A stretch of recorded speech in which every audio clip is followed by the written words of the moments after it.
Les amis, bienvenue à tous pour cette deuxième vidéo de la journée. Aujourd'hui, on est avec le poteau Alex cette fois-ci. On a fait j'ai fait une grosse vidéo de 55 minutes sur les joueurs à suivre en Ligue 1. Maintenant, un sujet qu'on peut pas appeler plus léger sur les matchs, le trop-plein de matchs sur la scène européenne et internationale. Alex, comment tu vas ? Bah écoute, ça va super Nico, hein. Ravi de te retrouver pour parler de ce sujet intéressant, complexe mais intéressant, et puis qui peut complètement impacter notre sport, tant bien sur la qualité des matchs, mais aussi sur la santé des athlètes. Donc écoute, on va essayer de faire un petit retour là-dessus. Voilà, les pour, les contre, il y aura plein de choses à dire sur ce sujet. Je vais commencer avec peut-être celui qui est le plus fervent défenseur de la cause des joueurs et du fait qu'il y ait trop de matchs, c'est Jules Koundé, qui a dit hier ou avant-hier qu'il avait déjà dit à plusieurs reprises, donc j'ouvre les guillemets, certaines choses doivent être améliorées et l'opinion des joueurs, des entraîneurs, mais aussi des membres du staff les moins visibles doit être prise en considération. Tous les acteurs du football peuvent parfois être victimes de ce rythme effréné. C'est tout un écosystème. Le fait que nous disputions autant de matchs, quand on use trop de certaines choses dans la vie, on ne les apprécie plus à leur juste valeur. Peut-être que parfois l'intérêt pour certaines rencontres diminue à cause de cette saturation. Qu'est-ce que tu en penses de ce qu'il a dit le Jules ? Bah écoute, moi je trouve ça très courageux de sa part de monter au créneau. On sait qu'il n'y a pas beaucoup de joueurs qui osent le faire.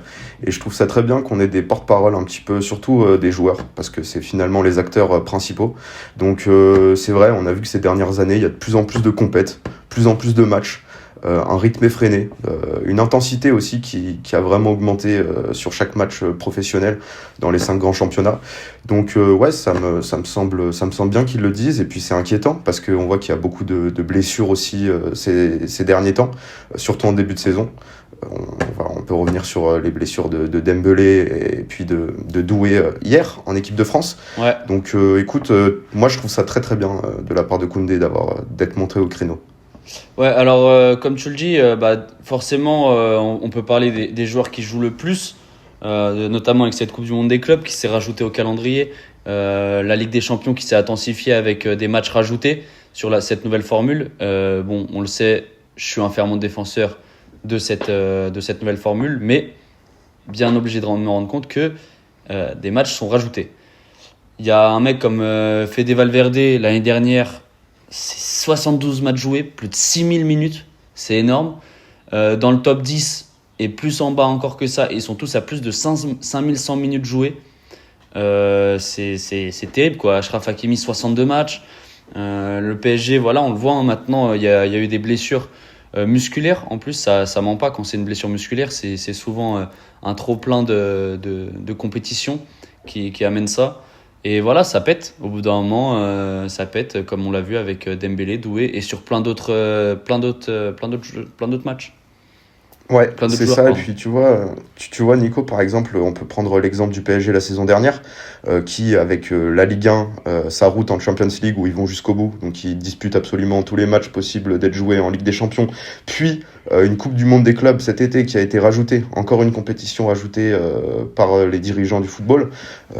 On peut se poser la question de maintenant entre l'Euro, la Coupe du Monde et maintenant la Coupe du Monde des clubs, il n'y aura qu'un été sur 4 où les joueurs auront un été de libre. Donc c'est vrai que finalement le temps de repos des joueurs est extrêmement limité entre maintenant 2 saisons.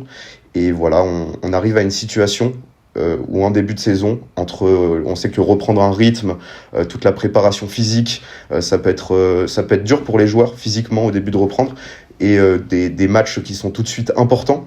Et voilà, on arrive à des situations où les joueurs se blessent. Alors, premièrement, ouais, comme tu dis, déjà, il y a des joueurs qui se blessent forcément à cause des organismes qui sont délétères parce que plus de matchs, donc plus les organismes sont plus mis en avant. Mais il y a aussi le fait que il y a plus de matchs, donc plus de risques de blessure. Je pense à par exemple Moussiala, qui s'est blessé à la Coupe du Monde des clubs, joueur magnifique, qui va être absent pendant 4-5 mois, parce que ces matchs de la Coupe du Monde des clubs. S'il n'y a pas ces matchs de la Coupe du Monde des clubs, par A plus B, il ne se blesse pas lors de ce match. Donc, il n'y a pas que les blessures musculaires, il y a aussi les blessures totalement sur des coups, etc. Plus de matchs, donc plus de risques de blessures. C'est logique.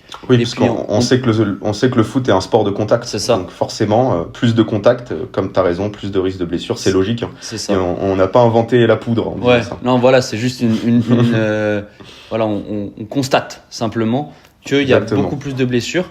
Et on peut penser, tu parlais de la Coupe du Monde des clubs, avec les étés, etc. Mais on peut penser aussi aux joueurs africains qui ont la CAN, 1 an sur 2, avec donc pendant l'hiver une compétition qui est très demandée. Oui. C'est 1 an sur 2. Avec des conditions météorologiques, climatiques qui peuvent être aussi dures pour l'organisme. Donc c'est vrai que ça vient se rajouter en plus à ça. C'est ça, des voyages. On voit avec la trêve là, internationale, c'est les joueurs, notamment des Sud-Américains, vont voyager. Là, je pense à un Balerdi qui va revenir 2 jours plus tard. Il y a le match contre Lorient. Pour les organismes, c'est pas top. Avec des fuseaux horaires différents. C'est ça. Donc l'organisme, on sait que ça peut faire vraiment souffrir l'organisme de changer de fuseau horaire, avec les décalages horaires, tout ce que ça peut entraîner. Le corps peut réagir très mal et puis être très fatigué sur la récupération. Ouais. Et tu parlais tout à l'heure de prépa physique, mais tu vois du coup des joueurs, des équipes comme Chelsea, comme le PSG, comme le Bayern qui sont allés loin dans ces compétitions de la Coupe du Monde des clubs. Il y a plein de joueurs qui n'ont pas eu de vraie prépa physique. Et une prépa physique, comme son nom l'indique, c'est une préparation pour le physique du joueur. Sans prépa physique, faire une saison complète après, c'est quasiment impossible. On sait que dans le planning des grandes équipes, généralement, c'est un peu comme tu l'adaptes, un peu comme une prépa physique pour une Coupe du Monde. Tu l'adaptes, tu vas être moins en forme au début de l'année pour tout donner dans les mois qui comptent vraiment à partir de février. Et ben là, tu zappes cette prépa physique et ça va être tout un enjeu à voir. Là, c'est la première saison où on va voir sans prépa physique un club comme le PSG qui a été la meilleure équipe d'Europe. C'est toute la grosse interrogation. Vont-ils réussir sans avoir eu de prépa physique, avec encore un enchaînement des matchs terrifiant? Vont-ils réussir à ce moment-là là, parce que ça va être, on va pas pouvoir mentir. Il y a 3 nouveaux joueurs dans cette équipe, donc c'est la même équipe que l'année dernière. Si cette année tout le monde se pète en février, en mars, en avril, où personne n'est à son niveau. Oui, ça peut impacter directement sur la qualité des matchs aussi, avec des joueurs qui sont complètement crevés et lessivés, comme tu dis, au moment où ça importe. Finalement, on a un spectacle qui est moins bien. Alors, on a un spectacle qui est plus récurrent. On a beaucoup plus de matchs, donc on peut regarder beaucoup plus de foot. Mais le problème, c'est que si les matchs sont de moins bonne qualité, finalement, est-ce qu'on y gagne vraiment, que ça soit du côté des joueurs et du côté de celui qui regarde le foot? Bien sûr. Je pense que tout le monde est perdant sur le long terme.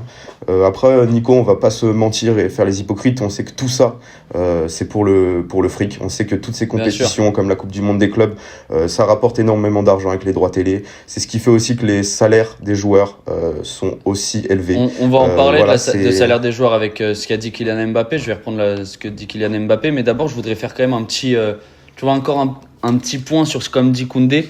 C'est intéressant ce qu'il dit. Il y a 2 choses qui nous restent à voir, je pense, de ce qu'il dit. Il y a le fait que quand on a trop de matchs, on peut être lassé. Quand il y a 5 gros matchs par week-end, etc., on peut peut-être moins attendre. Alors pour nous qui sommes passionnés à fond de football, peut-être pas. Moi, ça me régale quand il y a 4-5 gros matchs par semaine, etc., même plus que ça. Mais pour le supporter lambda, qui va regarder 1, 2, 3 matchs de football dans la semaine maximum, bah, s'il y en a 5-6, forcément, il va en louper des gros matchs. Et c'est là toute la question de, comme il le dit, l'intérêt pour certaines rencontres diminue à cause de cette saturation. C'est quelque chose qui est entendable. Je dirais pas que c'est le point culminant, mais... Oui, ça rentre dans le sujet qui est plus global. On sait aussi, je voulais revenir, notamment comme on disait, les équipes comme Chelsea, Paris Saint-Germain, qui vont jusqu'au bout, les équipes les plus fortes de la saison. En plus de ça, souvent en début de saison, ils ont les super coupes à jouer. Donc tout de suite des matchs à grande intensité avec des trophées. Donc on sait que c'est pas des matchs qui sont anodins, c'est vraiment des matchs où les joueurs sont tout de suite mis avec beaucoup de tension, beaucoup de pression, parce que par exemple la Super Coupe d'Europe, c'est un match que les joueurs attendent et ils le jouent à 100%. Donc est-ce que la prépa physique est adaptée à l'enjeu de ces chocs?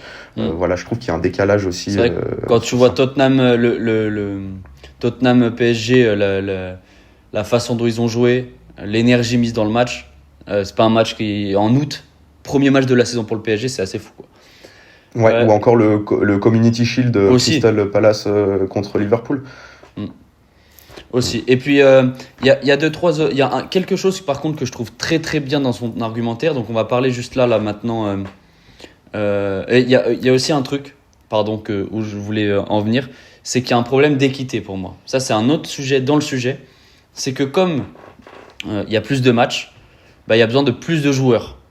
On pense à Manchester City, à Arsenal, à Liverpool, qui ont des équipes à rallonge, des effectifs à rallonge. Et c'est pour moi un problème d'équité où avant peut-être tu avais vraiment 14-15 joueurs forts, tu avais ton 11 et 2-3 remplaçants. Maintenant il te faut des effectifs de 20 joueurs si tu veux être bon sur toutes les compétitions. Et c'est là où il y a un problème d'équité avec les équipes qui ont moins de moyens.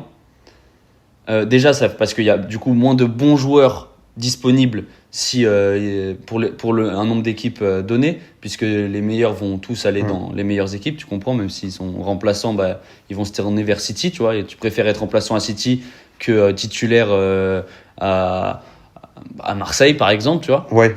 Pour beaucoup Et puis de de toute joueurs. façon, même en étant remplaçant à City, souvent tu as des salaires qui sont plus avantageux dans les gros clubs. Donc Voilà. en plus, le joueur, à tous les niveaux. Donc pour moi, il y a aussi un problème comme tu dis. d'équité, tu vois, dont on parle Ouais. pas assez, je trouve, du fait que bah ouais, t'as besoin de 22 joueurs, donc forcément, tu vas prendre 22 joueurs. Et bah les 7 C'est joueurs ça, qui Nico. étaient disponibles pour les équipes, peut-être juste un peu en bas, mais qui faisaient quand même, tu vois, je pense, tu vois, un mec comme Phil Foden ne joue pas tous les matchs à City, tu vois. C'est fou quand même. N'importe où en Europe, dans dans des équipes, je dirais 4 étoiles, 4 étoiles et demie, tu vois, jouerait partout, titulaire, tout le temps. C'est quand même, Ouais. c'est quand même un problème aussi Bah, pour moi c'est, d'équité sur le on, football on, sur le football on se, européen. on se rapproche de plus en plus d'un football élitiste, pardon, un football où, comme tu dis, on va être un peu dans le projet de la Super Coupe que voulait faire la Super League, FIFA à un moment donné, faire une ligue fermée à la NBA avec que des grands clubs. Et en fait, toute cette, pardon, tous les joueurs, comme tu dis, qui vont dans les grands clubs, en fait, on a des effectifs qui sont énormes, taillés aussi pour pouvoir jouer 60-70 matchs par saison et faire des rotations. Mais même avec ces rotations, on voit que les joueurs, quand même, se blessent et Bien que sûr. la qualité des matchs est impactée. Bien sûr. Et un dernier truc que je trouvais bien par contre, tu vois, parce que là, lui, il est porte-parole, il a de la médiatisation, mais je trouve que c'est beau de parler aussi qu'il n'y a pas que les joueurs de foot, mais il y a aussi les entraîneurs et aussi les membres du staff moins visibles qui doivent être pris en considération, parce qu'effectivement, quand le kiné du FC Barcelone, il a 70 matchs dans l'année, bah, il y a 70 matchs où il n'est pas proche de sa famille.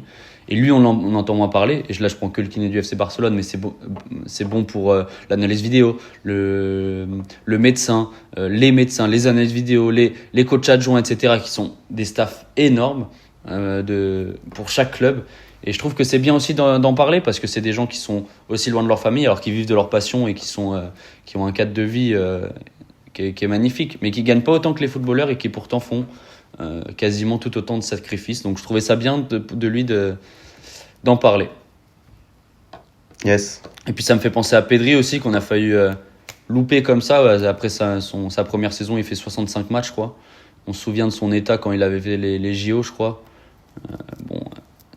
On donnait pas cher de sa peau. Au final, il a réussi à passer le cap. Mais combien de joueurs on n'a pas eu à leur niveau à cause de ça? Maintenant, on va aussi être un peu les avocats du diable. Comme tu parlais tout à l'heure, c'est des gens qui gagnent beaucoup d'argent. Mbappé l'a dit, je comprends les supporters qui veulent qu'on joue plus. On peut jouer le même nombre de matchs, mais avec un peu plus de repos pour régénérer les corps et encaisser la même charge de match. C'est un débat de sourds parce qu'on joue trop, mais on va nous répondre qu'on gagne beaucoup d'argent. Et ça, c'est vrai. C'est des mecs qui gagnent énormément d'argent parce que beaucoup de matchs, parce que hyper médiatisé. Donc le débat, il y a trop d'argent dans le foot, c'est un faux débat pour moi. Parce que s'il y a trop d'argent, c'est parce que ça génère autant Oui, d'argent. si l'argent est là, c'est qu'il est généré, donc ils gagnent leur salaire, il est mérité. Voilà. Mais c'est vrai qu'ils gagnent énormément d'argent jusqu'à une carrière qui s'arrête à 35 ans. Combien de personnes dans le monde travaillent toute la journée d'arrache-pied sans pratiquer leur passion et gagner un salaire misérable ou juste fait pour vivre? Il y a aussi, tu vois, c'est quelque Ouais, chose qui est une réalité. tu vois, Nico, C'est une je suis réalité. d'accord avec toi sur ça. Le souci, c'est qu'à un moment donné, athlète de haut niveau, c'est des humains, c'est un Bien corps. sûr. Ils ont le même corps que nous, alors c'est un corps qui est beaucoup plus entraîné, mais en fait, ils gagnent beaucoup d'argent, mais s'ils font 80 matchs par saison, ils vont se blesser. C'est logique, en fait. Non, mais je me fais Ils peuvent l'avocat du pas. diable, évidemment, hein, mais Oui, je oui, suis non, d'accord mais avec toi. Mais... tu vois, le souci, c'est ça. Après, comme tu disais, faudrait que d'autres joueurs montent au créneau. Par exemple, j'ai vu qu'Mbappé avait dit non, c'est pas qu'on joue trop de matchs, c'est qu'on n'a pas assez de repos. Ouais, c'est ça. Je trouvais la décla qui est un peu illogique parce qu'en fait, si il y a des semaines où ils jouent, c'est des semaines où ils peuvent pas se reposer. Le calendrier, il y a 365 jours, on peut pas rajouter des jours dans une année. Les jours où ils jouent, c'est des jours où ils peuvent pas se reposer. Les jours où ils s'entraînent, c'est des jours où ils peuvent pas se reposer. Donc, ça serait bien de trouver peut-être une alternative. Et puis, on va pas dans ce sens puisqu'on a vu qu'avec la création de compétitions comme la Coupe du Monde des clubs, en fait, on va à l'inverse de ce qu'on est en train de dire. On va vers un football où il y aura de plus en plus de matchs, de plus en plus d'intensité, de plus en plus de trophées. Donc, Et puis de voilà. plus en plus d'argent. C'est une Coupe du Monde des clubs. Quand le club peut gagner des millions et des millions quand il est vainqueur, évidemment qu'il va mettre ses meilleurs joueurs pour les jouer. Donc on voit le Real qui paye 10 millions en avance pour avoir un mois en plus Alexander Trent-Arnold pour la jouer. Bon, on a vu que ça servait pas à grand chose. Mais non, mais je me fais l'avocat du diable. Mais tu vois, c'est vrai qu'ils gagnent, c'est des gens qui gagnent énormément d'argent sur une période donnée, pendant 15 ans de leur vie. Et après ça, généralement, leur vie est faite.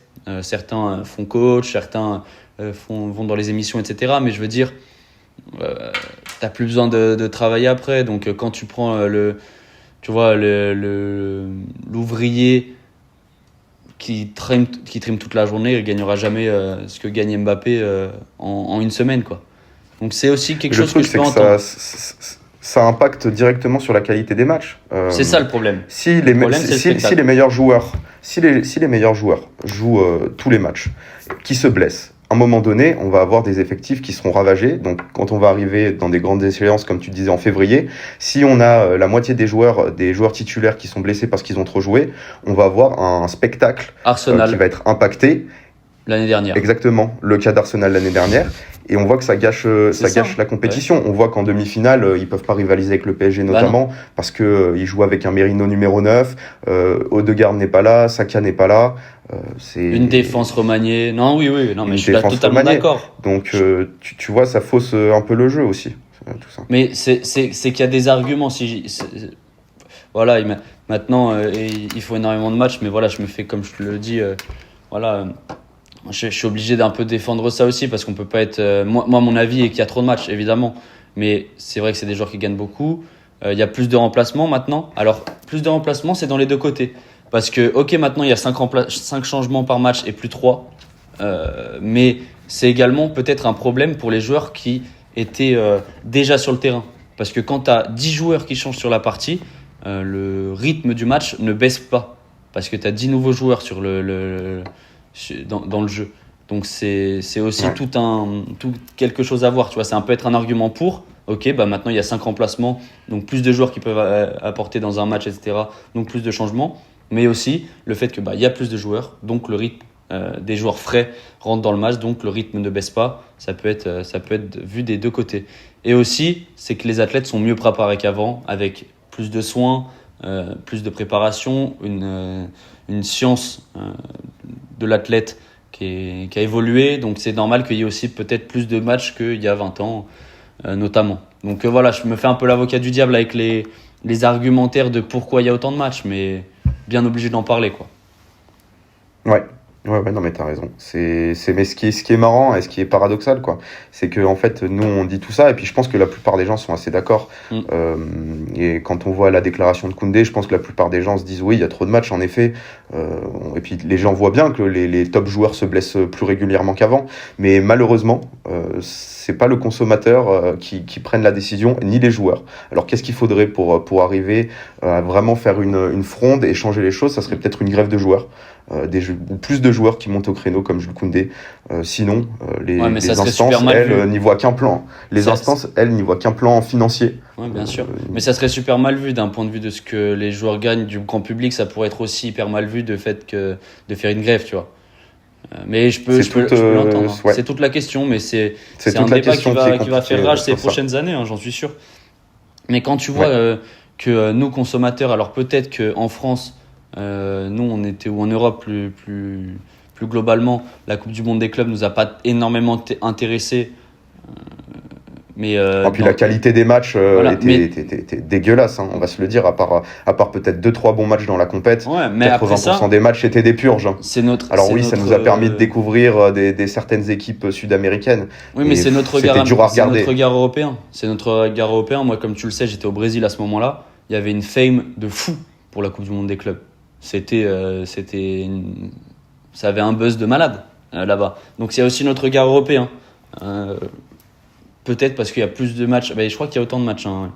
Je pense qu'en Amérique latine, il y a quasiment autant de matchs qu'en Europe. C'est à vérifier, mais c'est un sujet intéressant. Après, tu vois, t'as raison, parce que finalement, il y a plein d'équipes sud-américaines qui ont réussi à créer la surprise face à des équipes européennes dites plus fortes sur le papier, parce que justement, ces équipes sud-américaines, elles jouaient peut-être la compétition à fond, c'était vraiment préparé, parce que c'est une compète importante pour eux, alors que des équipes européennes, regarde comme quand on a vu l'Atlético qui est arrivé, qui s'est fait ridiculiser la qualité des matchs, en fait, ils étaient là sans être là. Les mecs voulaient pas la jouer. Donc c'est vrai que c'est un peu compliqué ce genre de compétition. Moi je trouve honnêtement cette compète, moi elle me sort par les yeux, si tu veux mon avis. Je peux le comprendre d'un point de vue d'européen, je peux le comprendre. Maintenant c'est peut-être aussi une réflexion à avoir sur comment l'organiser, parce que maintenant elle est là. Je pense pas qu'Infantino va faire le retour en arrière. Justement il disait qu'il voulait en faire encore plus, mais deux fois par an. Non, je pense pas, non. Maintenant elle va être là, il va falloir peut-être réfléchir. C'est pas nous avec notre petite chaîne YouTube qui vont créer quelque chose, mais je pense que c'est un débat global qu'on doit avoir. Voilà, on commence ici, on est contre les trop de matchs. Voilà, on le monte au dit, créneau. On est fiers. Jules, si tu vois cette vidéo, on est avec toi, et bravo, si tu fais Jules. un mouvement, on tiendra les pancartes. Je pense qu'on a fait un peu le tour. On a parlé d'un petit peu tout.